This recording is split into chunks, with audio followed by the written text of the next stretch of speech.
Luxury gold తక్కువ ధరలో Mukunda jewellery factory outlet. No making charges. బంగారం కొనుగోలు చేయాలనుకునే వారికి బిగ్ అలర్ట్. దేశీయ మార్కెట్లో పసిడి రేట్లు వరుసగా రెండో రోజు పెరిగాయి. అమెరికా ఇరాన్ మధ్య నెలకొన్న వివాదం మళ్లీ రాజుకుంది. అయితే ప్రాజెక్టు ఫ్రీడమ్ ప్రకటించిన అమెరికా అధ్యక్షుడు డొనాల్డ్ ట్రంప్ ఆ తర్వాత వెనక్కి తగ్గారు. ఈ ప్రాజెక్టును తాత్కాలికంగా నిలిపివేస్తున్నట్లు చెప్పారు.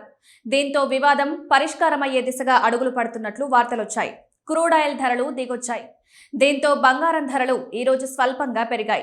అమెరికా ఫెడరల్ రిజర్వ్ వడ్డీ రేట్లలో కోతలు ఇప్పట్లో ఉండవన్న వార్తలు సైతం బంగారం ధరలు పెరిగేందుకు కారణమైనట్లు బులియన్ మార్కెట్ వర్గాలు చెప్తున్నాయి. క్రితం రోజు దాదాపు 3,000 పెరిగిన బంగారం తులం రేటు ఈ రోజు మరో 300కు పెరిగింది. ఈ క్రమంలో హైదరాబాద్ మార్కెట్లో మే 7వ తేదీన గోల్డ్, సిల్వర్ రేట్లు హైదరాబాద్ బులియన్ మార్కెట్లో వరుసగా రెండో రోజు బంగారం ధరలు పెరిగాయి. 24 క్యారెట్ల బంగారం ధర క్రితం రోజు 10 గ్రాములకు 2,950 మేర పెరగ్గా ఈ రోజు 330 రూపాయలు పెరిగింది. దీంతో తులం బంగారం రేటు 1,52,460 వద్దకు ఎగబాకింది. 22 క్యారెట్ల బంగారం రేటు 10 గ్రాములకు నిన్నటి రోజు 2,700 వరకు పెరుగ్గా ఈ రోజు మరో 300 పెరిగింది. దీంతో తులం బంగారం రేటు 1,39,750 వద్దకు దూసుకువెళ్లింది.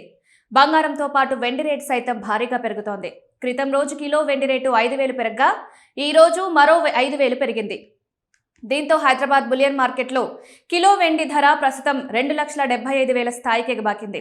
అంతర్జాతీయ బులియన్ మార్కెట్లో బంగారం ధరలు భారీగా పెరుగుతున్నాయి. 2 రోజుల్లోనే స్పాట్ గోల్డ్ రేటు ఔన్సుకు $100కు పైగా పెరిగింది. ఈ రోజు $15 పెరగడంతో ఔన్స్ బంగారం రేటు $4,698 వద్దకు చేరింది. ఇక స్పాట్ సిల్వర్ రేటు ఔన్సుకు 1.22% పెరిగి $77.7 వద్దకు చేరుకుంది.